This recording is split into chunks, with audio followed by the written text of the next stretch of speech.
Bienvenue à toutes et à tous, mesdames et messieurs. Je vous salue dans le nom de Jésus-Christ de Nazareth.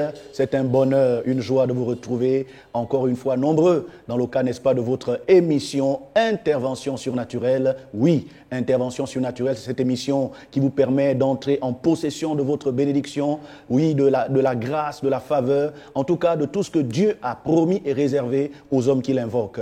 Sans plus tarder, nous allons vous demander de pouvoir incliner vos têtes et nous allons prier pour recommander ce numéro entre les mains de notre Dieu. Seigneur notre Père et notre Dieu, nous te sommes infiniment reconnaissants pour ta fidélité. Tu es fidèle à ton alliance et tu es fidèle à tes promesses. Même quand nous faillissons, même quand nous trébuchons, même quand nous tombons, tu es toujours là pour nous relever. Ton amour est incommensurable. Nous voulons te recommander maintenant ces moments. Nous te recommandons toutes les personnes qui sont connectées. Nous te recommandons toutes les personnes qui suivent et suivront en rediffusion cette émission. Nous prions, Seigneur, afin que ton esprit descende sur chacun d'entre eux, les bénisse, les remplisse, les fortifie et surtout leur donne l'intelligence afin de comprendre et de recevoir les mystères de ta parole pour une bénédiction nouvelle, pour une intervention surnaturelle. Je les bénis toutes et tous au nom de Jésus-Christ de Nazareth. Amen. Voilà, dans le cadre de votre émission Intervention surnaturelle, aujourd'hui nous allons parler de quelque chose de très très important. C'est le thème « Comment déclencher son miracle ?» Comment déclencher son miracle? Ils sont nombreux les chrétiens qui nous appellent, qui viennent en entretien, qui écrivent des messages, homme de Dieu, je ne sais pas comment faire, j'ai telle situation, ça a duré, je ne sais pas, je ne sais même plus comment prier. D'autres disent, homme de Dieu, je ne sais plus trop quoi faire, depuis que je suis à l'église, telle situation ne s'améliore pas. Et vous allez avoir comme ça des plaintes, des situations gênantes qui sont présentées régulièrement. Et on a envie de se demander, Seigneur, qu'est-ce qu'on doit encore faire? Eh bien, il y a toujours quelque chose à faire. La Bible déclare que ainsi en est-il de ma parole qui ne revient jamais à moi sans effet, sans avoir accompli son dessein. Donc, tout est dans la parole. Et si nous écoutons et recevons cette parole, il y a certainement une clé qui va nous permettre de déclencher notre miracle. Je vous invite sans plus tarder à prendre vos Bibles. Dans l'évangile de Matthieu au chapitre 8, à partir du verset 5. Matthieu chapitre 8, à partir du verset 5, nous lisons la parole de Dieu. Comme Jésus entrait dans Capernaum, un centenier l'aborda, le priant et lui disant « Seigneur, mon serviteur est couché à la maison, atteint de paralysie, souffrant beaucoup. » Jésus lui dit « J'irai et je le guérirai. » Le centenier répondit « Seigneur, je ne suis pas digne que tu entres sous mon toit. Mais dis seulement un mot et mon serviteur sera guéri. Car moi qui suis soumis à des serviteurs, j'ai des soldats sous mes ordres et je dis à l'un « va » et il va, à l'autre « viens » et il vient, et à mon serviteur « fais cela » et il le fait. Après l'avoir entendu, Jésus fut dans l'étonnement et il dit à ceux qui le suivaient « Je vous le dis en vérité, même en Israël, je n'ai pas trouvé une aussi grande foi.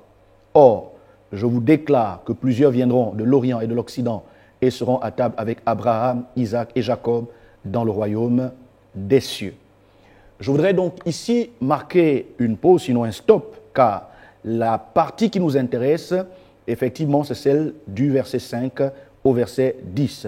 La Bible dit « Jésus est entré dans Capernaum, cette ville, parmi tant d'autres, où Jésus a fait guérison, délivrance, pardon des péchés, purification des lépreux, mais vraiment des choses merveilleuses, au point que sa renommée le précédait. Sa renommée se répandait très très loin, jusqu'au-delà même de la nation d'Israël, dans les nations païennes.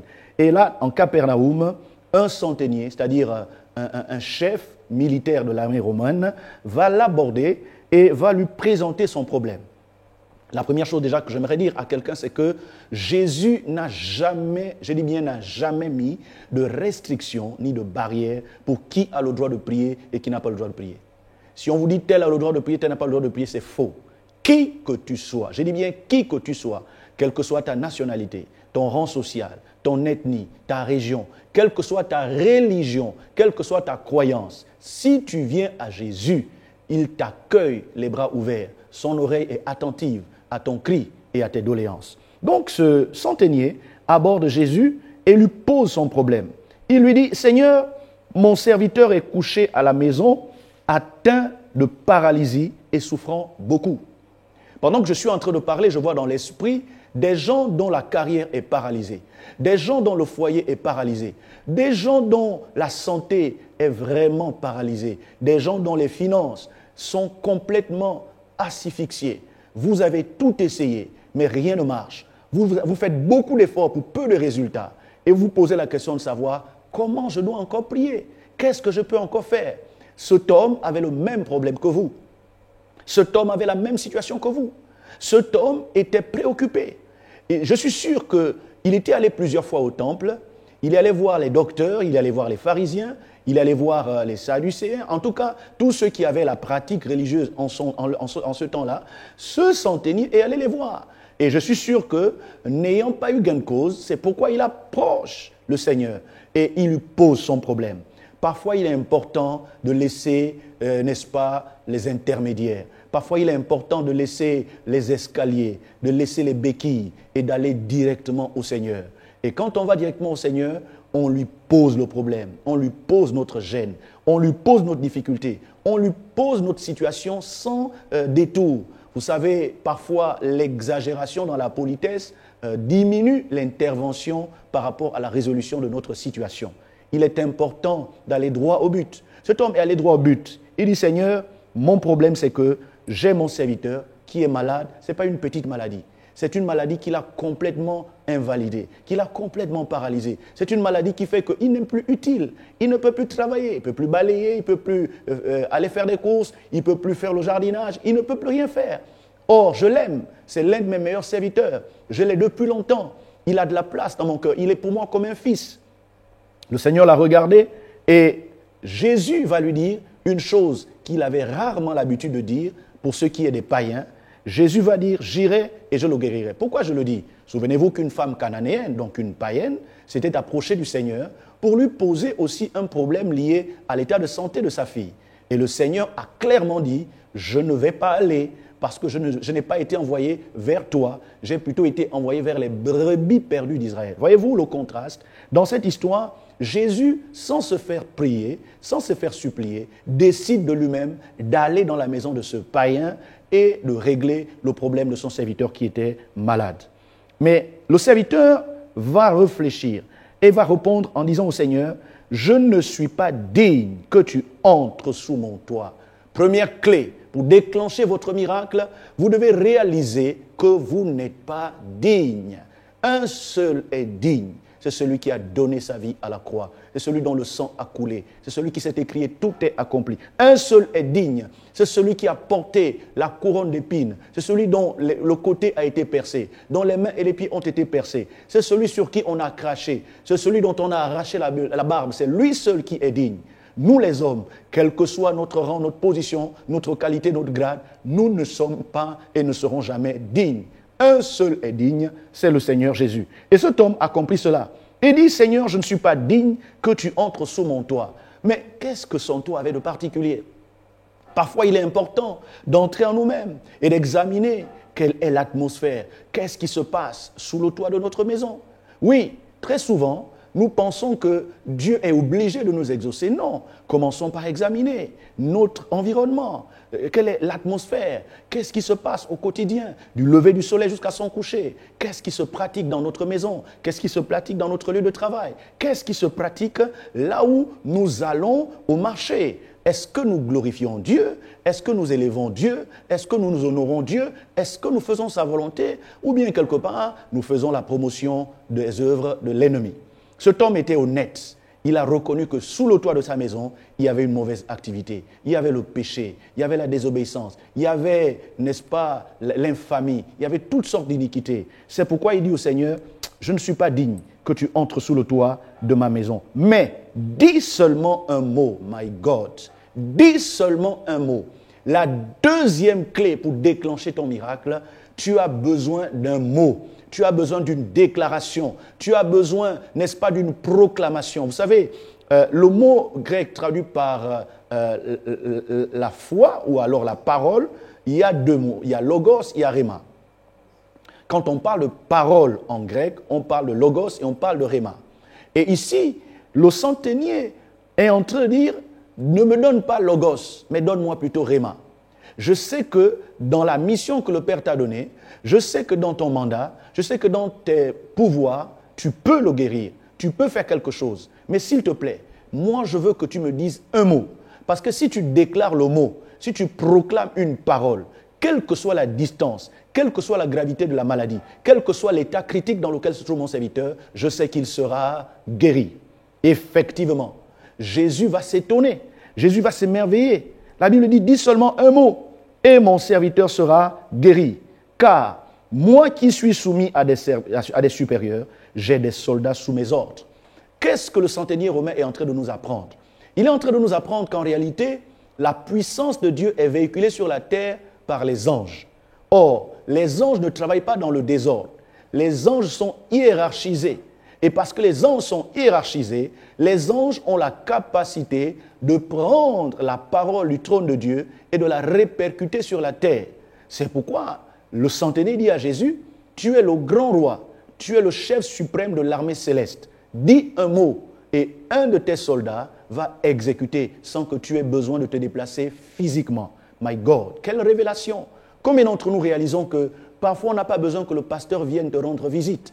Parfois on n'a pas besoin que le pasteur te touche. Parfois on n'a pas besoin que le pasteur vienne à l'hôpital. Parfois on n'a pas besoin que le pasteur entre dans la chambre où tu es couché depuis 2-3 jours pour espérer et croire que Dieu va nous guérir. Non, parfois on n'a pas besoin de cela. On a juste besoin de comprendre et de réaliser que le pasteur opère sous l'onction et la puissance du Saint-Esprit. Et le Saint-Esprit est Dieu. Lorsque Dieu donne un ordre, il y a des myriades et des myriades d'anges disposés à exécuter les ordres divins. Et cela est très important. Un miracle va t'arriver, un miracle va se produire dans ta vie, maintenant que tu es en train de suivre cette émission, parce que tu es en train d'écouter la parole Réma, la parole ointe, la parole qui sort du trône de Dieu et proclamée par un choisi, un élu, un mandaté de Dieu. La Bible dit, j'ai des gens sous mes ordres. Quand je leur donne un ordre, ils vont. Quand je dis fais ceci, ils le font. Pourquoi? Parce que je suis leur supérieur, je suis leur autorité. Est-ce qu'il y a quelqu'un qui peut réaliser que Jésus est le roi des rois? Jésus est le Seigneur des seigneurs. Il est le créateur du corps humain. Il est le créateur de cette chair qui est comme une mécanique et dont lui seul détient la notice de fabrication et de fonctionnement. C'est très important de comprendre cela. La Bible dit que je peux dire à l'un va et il va, à l'autre viens et il vient. Et à mon serviteur fais cela et il le fait. Écoutez, lorsque vous lisez la Bible, on nous parle d'une piscine qui était dans le temple de Jérusalem. Cette piscine s'appelle en hébreu Bethesda. Et cette piscine avait pour fonction de permettre que les malades puissent être guéris quand un ange agitait les eaux. Le malade qui tombait le premier était guéri, quelle que fût sa maladie. Or, ici, en disant à Jésus, si je dis à mon serviteur, fais cela, il le fait, le centenier est en train de dire à Jésus, dis à tes anges la guérison là, dis à tes anges du miracle de se bouger un peu. Leur travail, ce n'est pas au ciel, leur travail, c'est sur la terre. Leur travail, ce n'est pas là où tout est parfait. Leur travail, c'est ici, là où il y a des problèmes. Et cela conforte ce que le Seigneur lui-même a dit quand il a déclaré, je cite, « Le médecin ne vient pas pour ceux qui sont en bonne santé, mais il vient pour ceux qui sont malades. Je ne suis pas venu pour ceux qui sont en bonne santé, mais je suis venu chercher ceux qui sont perdus, ceux qui sont malades. » Bien-aimé, il y a un ange, pendant que je suis en train de parler, qui est déjà dans ta maison, devant ton petit écran, devant ton Android, pendant que tu me suis, devant ta télévision. Il y a un ange qui est en train d'attendre maintenant que tu puisses harmoniser ta foi avec ce que je vais libérer comme parole, comme prière sur toi. Avant la fin de cette émission, il faut que tu comprennes que Jésus est déjà là par l'ange. Jésus est déjà dans ta maison par l'ange. Jésus est dans ta voiture par l'ange. Le Saint-Esprit qui est en moi fait que Jésus peut ordonner à l'ange et l'ange va faire exactement ce que Jésus-Christ lui-même aurait fait. Donc tu n'as pas besoin que je vienne dans ta maison, tu n'as pas besoin que j'aille dans ta boutique ou bien dans ton atelier ou dans ton garage. Non, tu as juste besoin d'écouter ce qu'ainsi parle l'Éternel. Et c'est formidable. Écoutez, la Bible dit qu'après l'avoir entendu, Jésus fut ému. Il fut dans l'étonnement. Est-ce que tu peux étonner Jésus par ta foi? Est-ce que tu peux étonner Jésus par ta capacité à accepter dans la simplicité le mot, la déclaration, la prière de l'homme de Dieu? comme étant suffisante. Beaucoup veulent croire que Dieu a fait quelque chose si le pasteur prie pendant des heures et des heures, s'il transpire, il transpire, si sa voix est cassée, s'il titube. Là, tu commences à dire non, là c'est sûr que l'onction est là, là c'est sûr que Dieu va me guérir. Mais c'est faux. Cet homme-là a étonné Jésus parce qu'il a cru que la parole de Jésus transportait la puissance du ciel. La parole de Jésus faisait mouvoir les entités célestes. Vous savez, pour comprendre ce dont nous parlons, il suffit de voir comment fonctionnent les royaumes et les républiques. Prenons le cas d'un royaume. Lorsqu'un roi donne un ordre d'amener quelqu'un qui est à des centaines de kilomètres dans sa présence dans les 2 heures qui suivent, il parle seulement et l'armée se met en branle et localise, prend la personne et l'amène devant le roi. Et dans le cas de la République, c'est la même chose. Si le président ordonne que telle chose se fasse, on n'a pas besoin qu'il se présente physiquement. On n'a pas besoin qu'on le voie physiquement. Mais on a juste besoin du décret, de la décision. Dès qu'il a parlé, il y a une organisation, il y a une logistique de l'État qui se met en branle pour pouvoir exécuter la parole du chef de l'État. C'est pourquoi on l'appelle le chef de l'État. Et c'est la même chose avec Dieu. Dieu a ses serviteurs. Nous sommes ses représentants. Quand nous parlons, c'est comme si Dieu lui-même avait parlé. C'est Dieu qui parle à travers les apôtres, les prophètes, les pasteurs, les docteurs, les évangélistes. C'est Dieu qui parle à travers ses enfants. Et quand un enfant de Dieu parle, eh bien, Dieu valide. C'est pourquoi l'enfant de Dieu ne doit pas dire n'importe quoi. C'est pourquoi la bouche d'un enfant de Dieu est sacrée. La bouche d'un homme de Dieu est sacrée. Bien-aimé, Jésus est étonné. Il dit, waouh, même dans Israël, c'est-à-dire parmi les enfants de Dieu, parmi ceux qui vont à l'église tous les jours, parmi ceux qui jeûnent 3 fois, ceux qui font des veillées tous les vendredis, ceux qui, chaque dimanche, viennent faire des offrandes, parmi tous ces gens-là, je n'ai pas vu quelqu'un qui a une foi semblable à celle de ce centenier. La foi, bien-aimée, doit quitter les schémas que nous-mêmes nous traçons dans notre tête pour espérer que c'est à travers eux que Dieu va nous sauver, va nous guérir, va faire quelque chose. L'un des obstacles majeurs à la manifestation du miracle dans nos vies, c'est parce que nous traçons et nous établissons des chemins, des schémas par lesquels Dieu est censé passer. Qui t'a dit que Dieu va faire comme toi-même tu as prévu? Qui t'a dit que Dieu va faire comme tu as tracé? Dieu est souverain.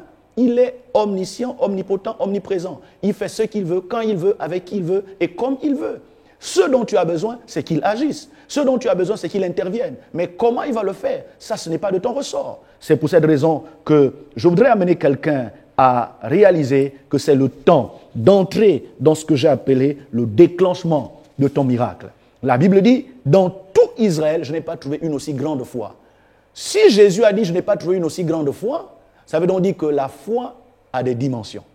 Il existe une petite foi, il existe une foi simple, il existe une grande foi et il existe une très grande foi. Et il existe aussi l'absence de la foi. Quand on est devant l'absence de la foi, c'est l'incrédulité. Quand on a une petite foi, la petite foi produit des petits miracles. Quand on a une foi simple, la foi simple produit des miracles simples. Quand on a une grande foi, la grande foi produit des grands miracles.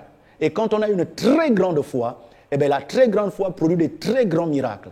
Quand on a une foi solide, on produit des miracles solides et durables. Chers amis, quittez l'incrédulité et entrez dans le royaume de la foi. Mais ne restez pas au b.a.-ba de la foi. Ne restez pas aux ABC de la foi. Cherchez à grandir. Cherchez à vous développer. Cherchez à développer vos muscles spirituels. La foi, c'est comme notre corps humain.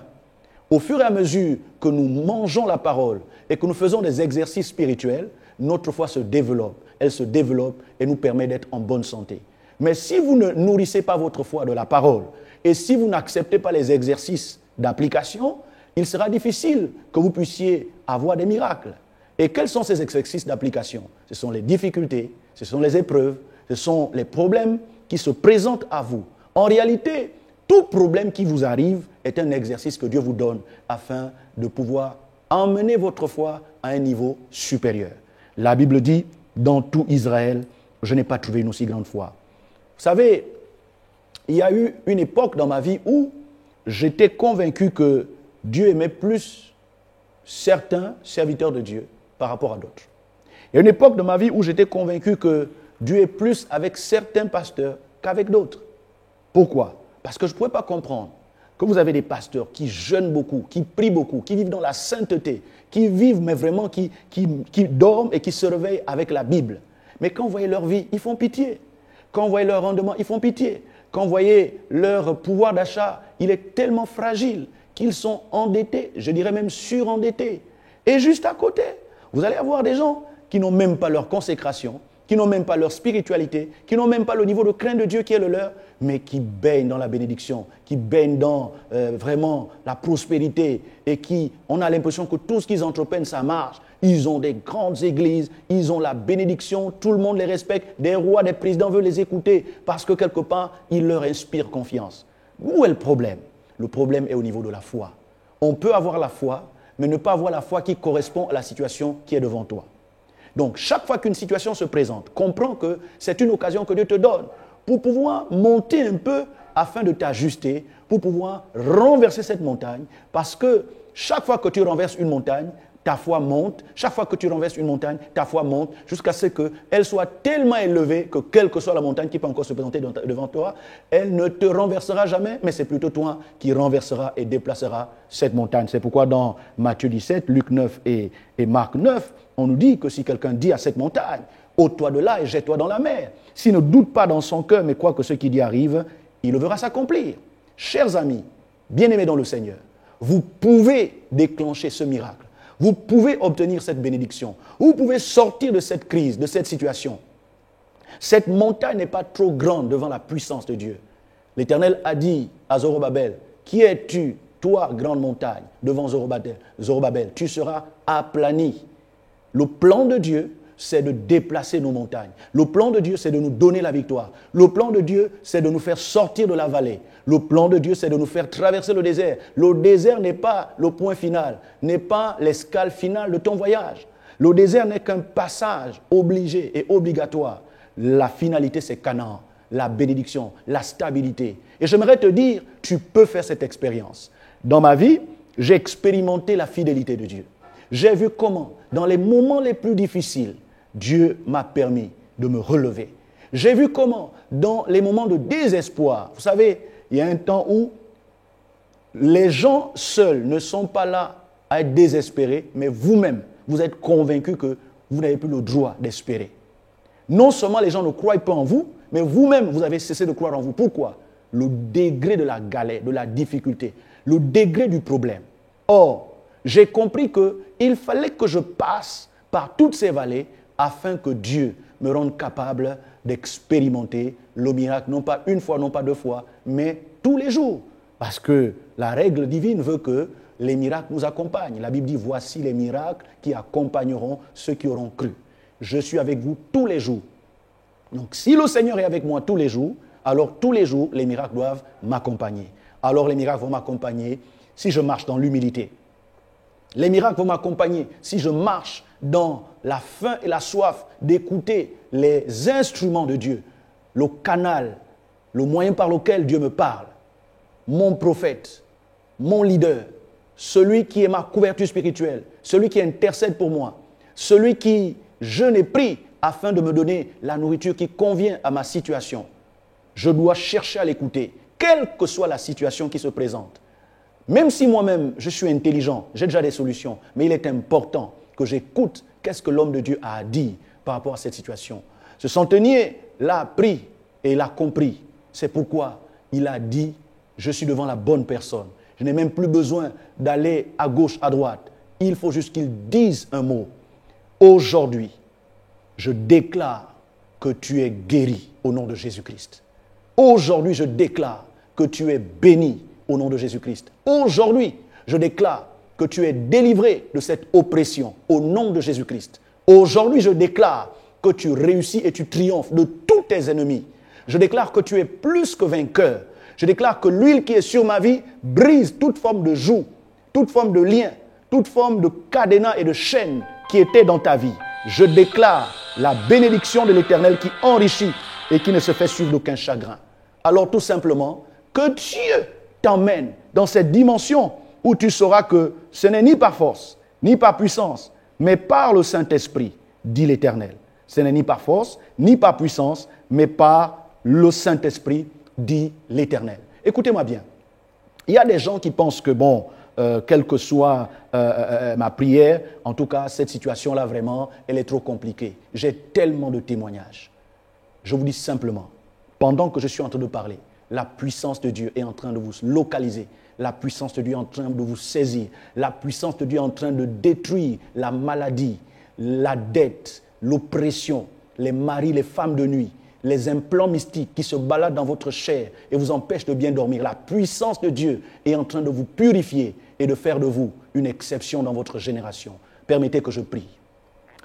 Éternel Dieu vivant d'Israël, merci parce qu'aujourd'hui encore, tu suscites une armée d'hommes et de femmes capables de déclencher leur miracle, de déclencher leur bénédiction, de déclencher ta puissance dans leur vie, quelle que soit la situation qu'ils traversent, quel que soit le problème, quelle que soit la difficulté, quel que soit le fardeau. Tu as dit, venez à moi, vous tous qui êtes fatigués et chargés, et je vous donnerai le repos. C'est pourquoi, Seigneur, j'élève ma voix afin que ta grâce les surprenne maintenant. Visite-les et surprends-les par ta bénédiction. Surprends-les par des signes. Surprends-les par des prodiges. Surprends-les par des miracles. Qu'une intervention surnaturelle leur soit accordée maintenant. Je bénis leur maison. Je bénis leur carrière. Je bénis leur santé. Je bénis leurs études. Je bénis leurs enfants. Au nom de Jésus-Christ de Nazareth, je décrète et je déclare qu'à partir de maintenant, ils entrent dans la liberté glorieuse des enfants de Dieu. Qu'il en soit ainsi au nom de Jésus-Christ de Nazareth. Amen. Voilà, je voudrais juste vous rappeler que cette émission est votre émission. Si vous ne voulez pas rater les vidéos de cette émission, abonnez-vous à cette chaîne YouTube. Voilà, vous avez la cloche juste à côté. Vous vous abonnez et ainsi vous aurez régulièrement la notification de nos vidéos. Aimez et partagez-nous votre expérience. Envoyez-nous vos commentaires et nous allons continuer à prier pour vous.